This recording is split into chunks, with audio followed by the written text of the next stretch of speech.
सुलेखा, आता तुझा हा पापांचा पाढा सगळ्यांसमोर वाचला जाईल. सत्य कधी ना कधी बाहेर येतच, ते लपून राहूच शकत नाही. आता बघू काय करतेस ते. मला मेंटल हॉस्पिटलमध्ये पाठवणार होतीस ना, आता मी तुला जन्मठेपेवर पाठवते कायमची. अगदी अगदी फासावर गेलीस ना तरी आवडेल मला. मी तुझी सगळ्या गुन्ह्यांची कबुली दुसऱ्या मेमरी कार्डवर कॉपी करून ठेवली आहे. आता पूनमचे डोळे उघडतील. तर प्रिया वेळेवर आली म्हणजे झालं. अजून प्रिया का नाही आली? कुठे राहिली ही?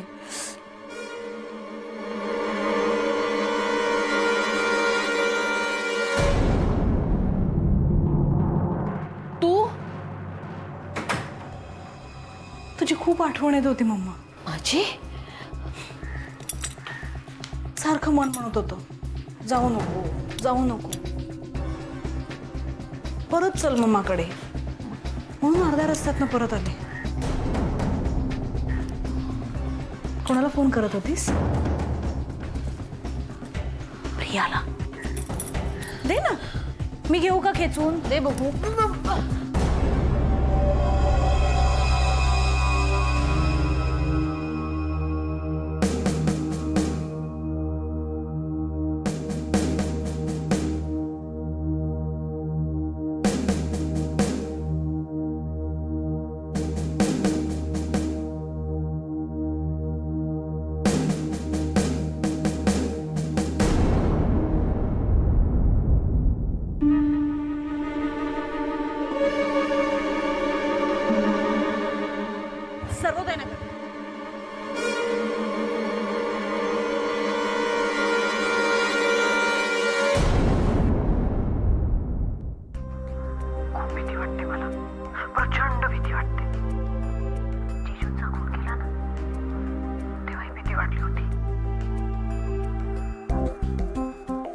अशी काय बघतेस माझ्याकडे? मीच मारलं जिजूला, तुला माहिती आहे ना. खूप भीती वाटली होती तेव्हा. मनीषाला पाण्यात मोडून मारलं तेव्हाही खूप भीती वाटली होती. निखिलच्या मनाचा ताबा घेऊन त्याचा ऍक्सिडेंट घडवून आणला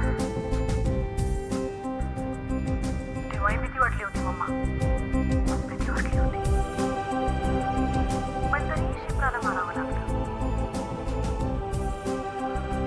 आत्महत्या केली असा भास निर्माण करून आणावा लागला. काय करणार होतीस? काय दाखवणार होतीस? कोणाला? पोलिसांना? हा, मला फासावर वगैरे देणार होतीस? काय करणार होतीस याच? तू लहानपणी नेहमी सांगायचीस ना, आपण खोटं बोलू नये. खोटं बोलणं पाप असतं. शहाणी मुलं खोटं बोलत नाही, है ना? आणि जर का आपण खोटं बोललो की तो देव बाप्पा असतो ना वर, तो आपल्याला शिक्षा देतो. कशी शिक्षा देतो?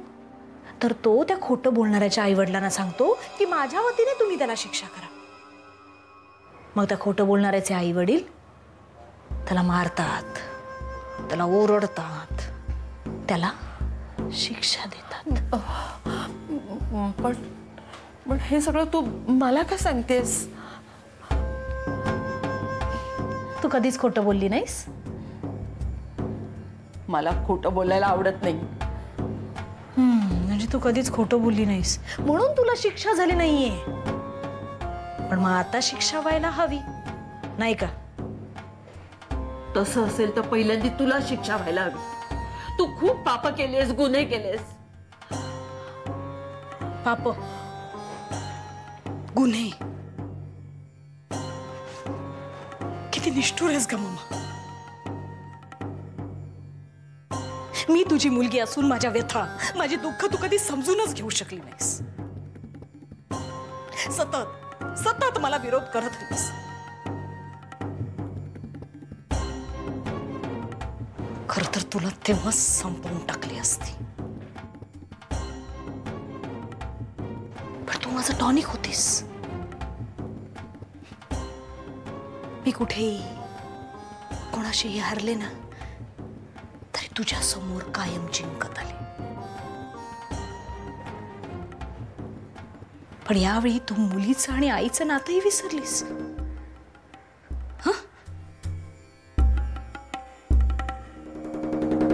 स्वतःच्या मुलीला अडकवायला निघालीस. तुझ्यासारख्या मुलीला जन्म दिला याची लाज वाटते मला. तू गुन्हे केलेस, पाप केलेस, त्याची शिक्षा तुला मिळायलाच हवे.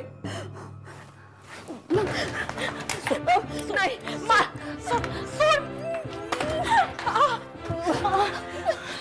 मला मारून टाकायचंय ना, मारून टाक. पण ही तुझी शेवटची चूक असेल. आणि लक्षात ठेव, मला संपवलंस तरी तू सुटणार नाहीयेस.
मी नाही केलं मम्मा.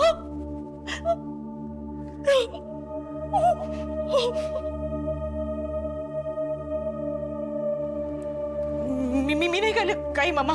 मी नाही केलं. तू मला करायला भाग पाडलास ना. तू मला करायला भाग पाडलं. हिंदुमतीने केलं. हिंदुमती कशी पकडली सर.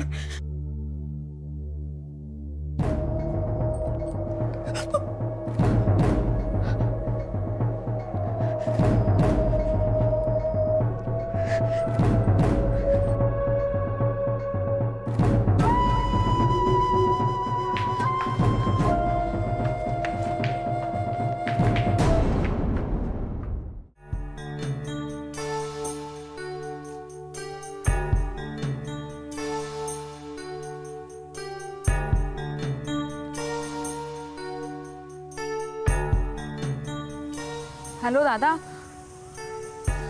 हॅलो. बॅड लक. काय झालं मुन्ना? अरे रिक्षा बंद पडली आणि मला दुसरी रिक्षा सुद्धा दिसत नाहीये इथे. मग आता भीती या गोष्टीची आहे की मम्मा तिथे एकटे आहेत आणि तू शुभ्राला फोन कर ना. तिला तरी पोचायला सांग तिथे लवकर. अगं मी घरी फोन लावतोय पण फोन लागत नाहीये. मला काही सुचत नाहीये. काय करू मी? मुन्ना तू दुसरी रिक्षा मिळते का बघ. मी पोचतोच आहे तिथे. जितक्या लवकर पोचता येईल तितक्या लवकर पोच. हो मुन्ना मी पोचतोच आहे. काळजी घे. ठेवतो फोन. बाय.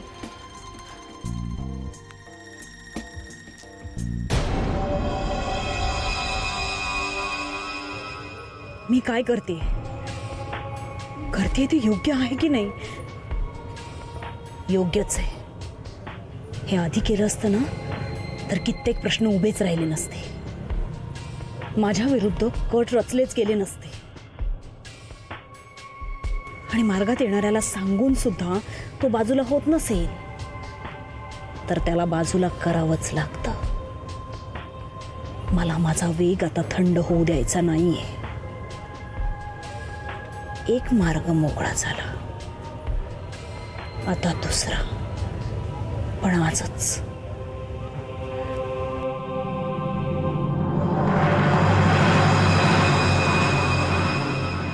उद्धटपणा कमी कर आणि चुकलीस असं जर का वाटत असेल ना तर आवाज आणि मान खाली घालून बोलायचं. तुझी शक्ती जरी तू संपवली असलीस तरी माझी मी अजून तसूभरही वापरलेली नाहीये.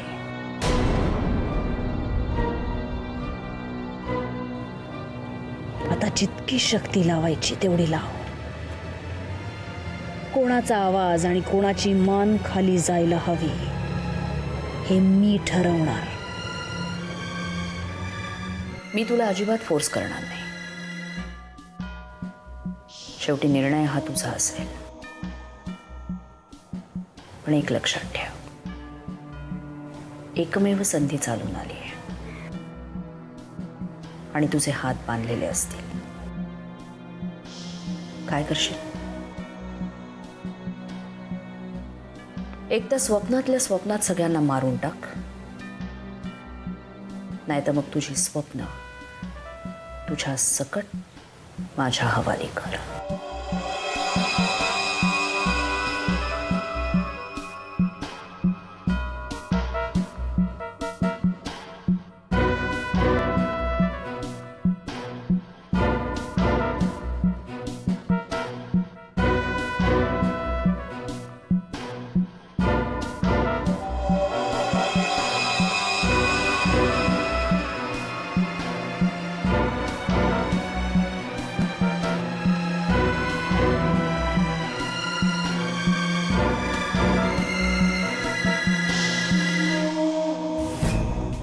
तू माझी स्वप्न हिरावून घेतली होतीस. आता मी तुझं सगळं भविष्य मागते. देशील? नाही दिलंस तरी मी घेईन आणि तुला द्यावंच लागेल. मी तुला शेवटचं सांगते, माझ्या समोर मला करावंच लागेल म्हणणारे मला आवडत नाहीत. त्यामुळे माझ्यावर जबरदस्ती करायची नाही. मागणाऱ्याला गरज असते म्हणून तो मागतो, पण देणाऱ्याची इच्छाही महत्वाची असते. तनिष्का, एक एक शब्द जखमांसारखा लक्षात आहे माझ्या. खूप जखमा केल्यास. आता माझी संधी. तू तुझ्या पद्धतीने वागलीस, आता मी माझ्या पद्धतीने वागणार. सहन करता आलं तर कर.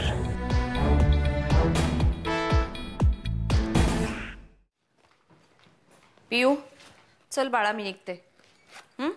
आणि काही गरम करायच्या भानगडीत पडू नको. मी ना आल्यानंतर दिल गरम करून. पियू, मी तुझ्याशी बोलतेय, कळतंय का? अगं आई बोल ना, आहे माझं लक्ष. हां, आणि कोणी आलं तरी दरवाजा उघडायचा नाही मीनाशिवाय. का? कोणी येणार आहे? हां, कदाचित एक बाई येऊ शकतात, पण दरवाजा उघडायचा नाही, कळलं? बरं, बाय. अरे देवा, दूध फ्रीजमध्ये टाकायचं राहिलं, मी आले पटकन. थांब.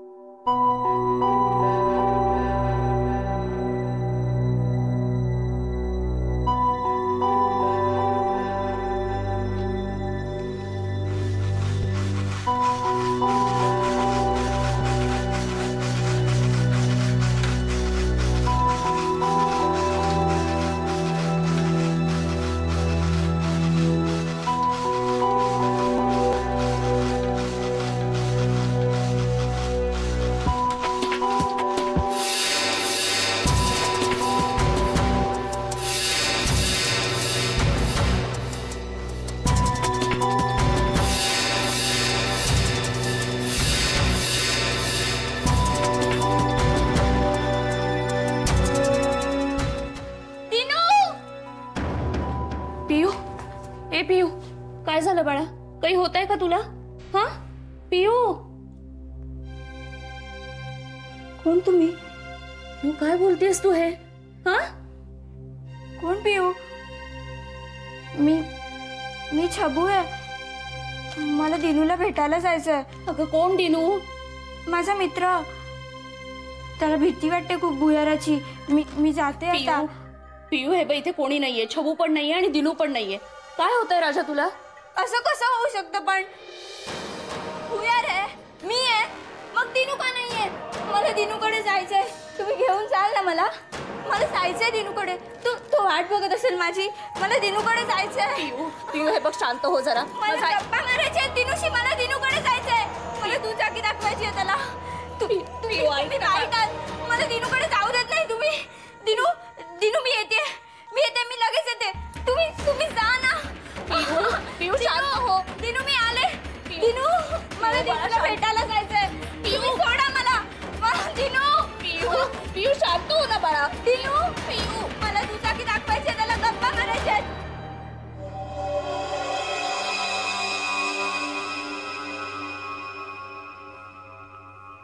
मीना, तुम्ही मॅडमकडे आलात वाटतं. नाही ग, एक छोटंसं काम होतं इथेच. काय ग, बरं वाटत नाहीये का? हां, डोकं वगैरे दुखतंय? नाही, उन्हातून चालत आले ना, डोकं खूप तापलंय.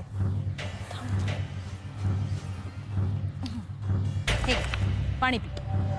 नाही नको, तुम्हाला असू दे. अगं ठीक आहे, आणि पाण्याला कधी नाही म्हणू नये. पी पी, बरं वाटेल तुला. पी ग, मी घेईन दुसरी बाटली.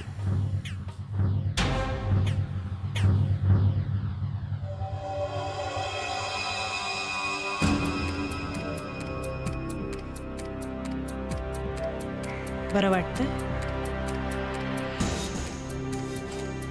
डोकं दुखायचं थांबलं तुझं? नाही मीना, तुझं डोकं अजूनही दुखतंय. दुखतंय ना?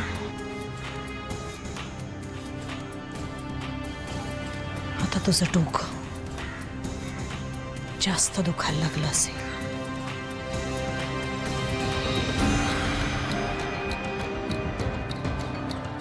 वाटेल,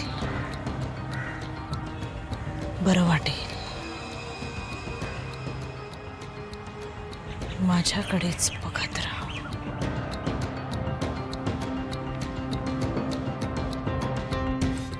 आपल्याला बरं वाटायला हवं असं वाटतं ना तुला? वाटेल, लवकरच बरं वाटेल.